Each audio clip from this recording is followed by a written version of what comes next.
Alors voilà, je suis partie pendant 12 jours en Tunisie avec Annie, Myriam et Béatrice. 4 femmes qui ne se connaissent pas, parties à la découverte de la Tunisie. Tunis et sa médina, Carthage, Sidi Bou Saïd, Sousse, Kerouan, Chénini, Gabès, Douz, Zaafran, Médénine et Djerba.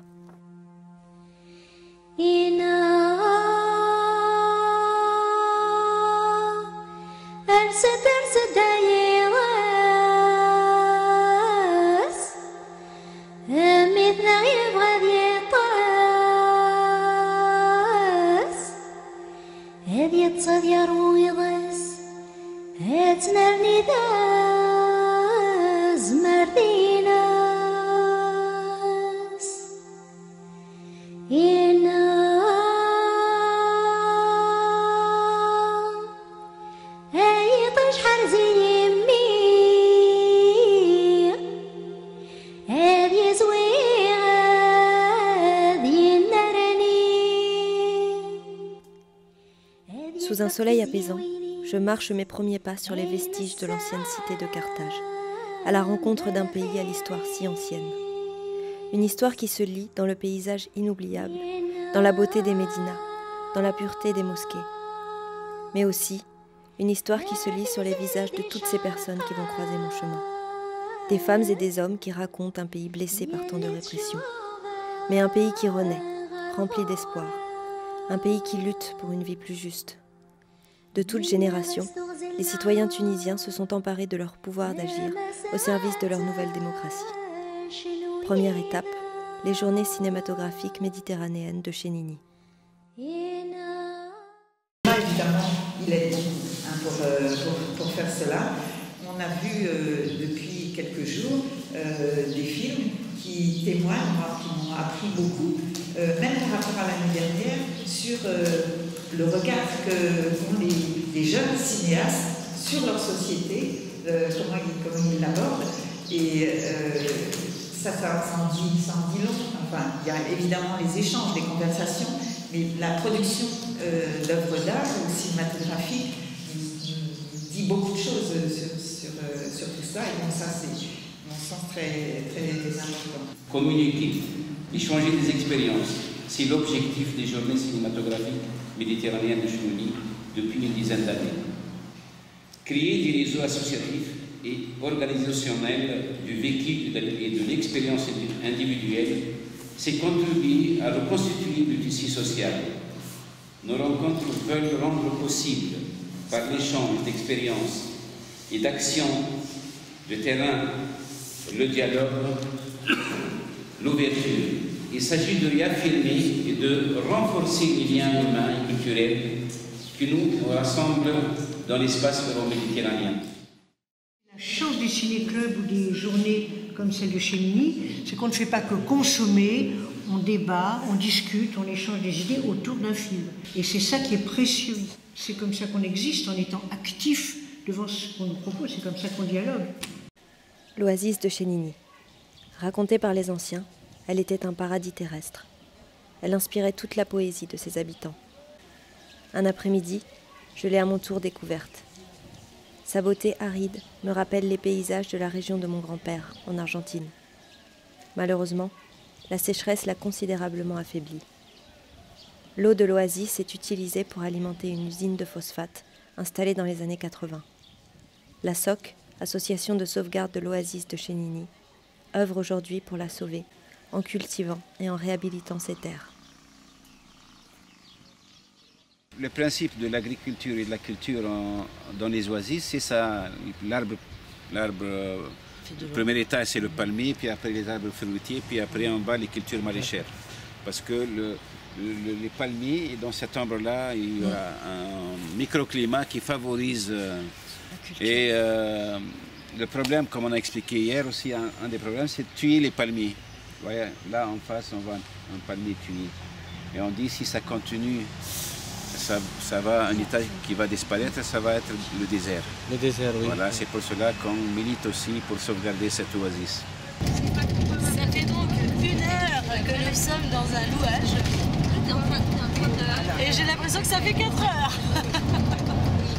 N'est-ce pas? En train de filmer? Oui, je pensais que t'étais en train de prendre une photo. T'as l'impression que ça fait combien de temps alors qu'on roule? Oh, une demi-heure. On n'a pas du tout la même conception du temps. Après des kilomètres de louage, j'arrive à Médénine, région aride du sud tunisien. Je fais alors la connaissance d'Houssine et des femmes du village de Krila. On a trois domaines pour l'agriculture, couture, et textile pour l'artisanat. Oui. Et donc là, il y a finalement un centre d'apprentissage. Enfin, oui, déjà, il y a un petit atelier. Oui, on va aller voir. Oui. L'association Conscience Développement, soutenue par la Fondation de France, nous ouvre ses portes. Je suis impressionnée par le dynamisme sans faille des membres de cette association. En l'espace de quelques mois, un café citoyen a été créé pour réunir les habitants autour de sujets de discussion. Une jeune professeure y anime aussi des ateliers pour les enfants. On nous emmène ensuite voir les ateliers de travail. 55 femmes de Krila se rassemblent quotidiennement pour apprendre les métiers du textile. Couture et tissage artisanal.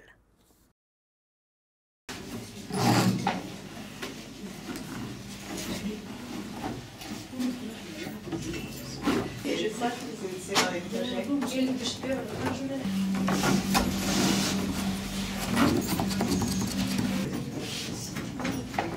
Il y a encore des ateliers qui... Ça existe, mais c'est pas dans des ateliers. C'est parce que c'est traditionnel, mais on veut apprendre ça aussi.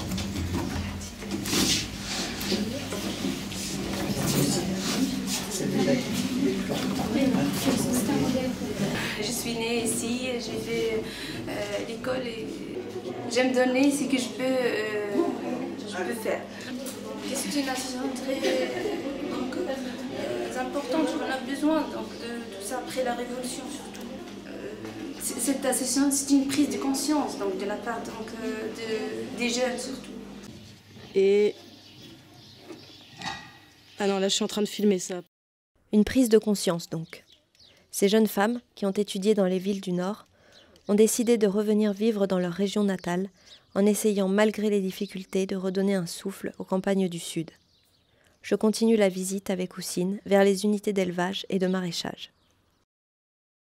Ça consiste à héberger donc 80 têtes pour l'association et les autres donc pour les citoyens. Chacun des citoyens a 2, 3, 4, jusqu'à 5, etc. Donc il peut héberger ça.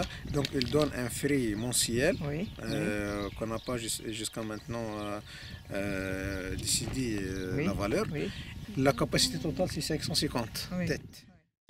Alors là, nous sommes devant une petite unité d'apprentissage du maraîchage avec le résultat de la formation qui a été faite auprès des femmes qui le matin apprennent la couture et l'après-midi viennent travailler dans le jardin. Nous quittons Krila. Je ne veux rien oublier et inscris sur mon carnet les prénoms et les visages. 2 jours auparavant, j'ai découvert les portes du Sahara, le temps d'un crépuscule et d'une nuit. Je n'avais jamais vu autant d'étoiles de toute ma vie. Notre vie, la vie des Berbères, c'est une vie simple. Aucune complication, on est loin des civilisations, donc on est dans la nature, donc tout est simple, tout est facile. Donc la vie de mon grand-père, par exemple, il est avec ses animaux dans les déserts, donc il fait la poésie aussi, hein. On fait bien la poésie, nous. Moi, je suis très heureux de faire cette métier. Moi, je suis guide dans le désert. Je m'organise depuis l'aéroport, depuis Tozeur, Djerba, depuis Tunis, depuis tous les aéroports qui sont en Tunisie. Il y a beaucoup qui sont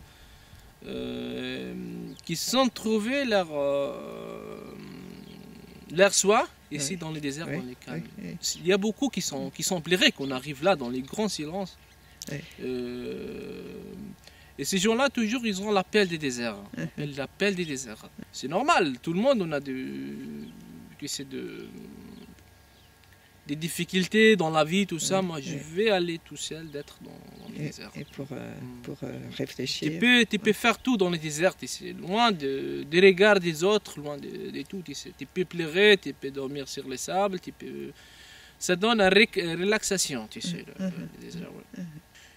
Et tu trouves les maillons absents dans ta vie, dans les déserts, dans ces grands silences. Ça casse les rythmes, donc il lui donne du nouveau. Vous aimez la mer? J'aime beaucoup la mer, bien sûr. J'ai jamais baigné, moi, dans la mer. Sérieusement, je vous parle sérieusement. La mer, c'est 150 km d'ici, Gabès, par exemple. Oui. Mais j'ai jamais baigné dans... C'est vrai? Non, jamais. Et cette année, 1000%, je vais aller pour baigner dans la mer. Mais je me baigne, moi. Je me baigne dans notre mer, les mers des sables. Donc. Oui. Ces instants précieux dans la mer de sable m'invitent à plonger dans mon passé. Mabrouk, notre guide et notre ami, nous confie. Dès mon jeune âge, je ne suis pas resté sur place. Je suis allé faire mes études au nord de la Tunisie, puis après au centre, et ça m'a donné le goût de bouger et de s'ouvrir aussi.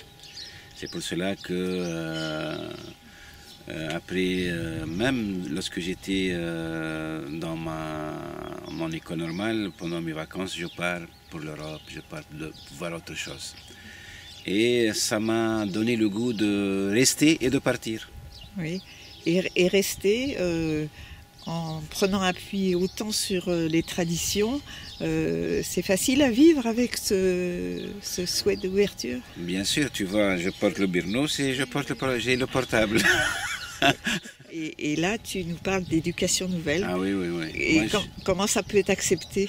C'est ça, bon, l'éducation nouvelle, moi j'y crois, hein, parce que avec ces méthodes actives, cet esprit de critique qu'on peut construire, c'est ça le monde, à mon avis, c'est pas rester entre deux murs. Enseigner, c'est pas rester entre deux murs et donner 2 heures de leçons, modèles ou un truc comme ça. C'est laisser les enfants chercher, voir, comparer, leur donner le goût aussi de l'école. L'école doit jouer un grand rôle pour ça.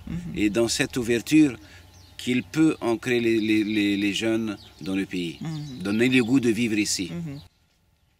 Partir pour revenir. C'est ce qu'a fait la famille de Mustapha.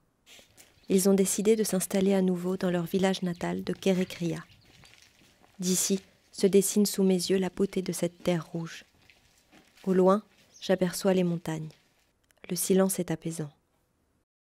En haut du village, je découvre les greniers de Kérékria.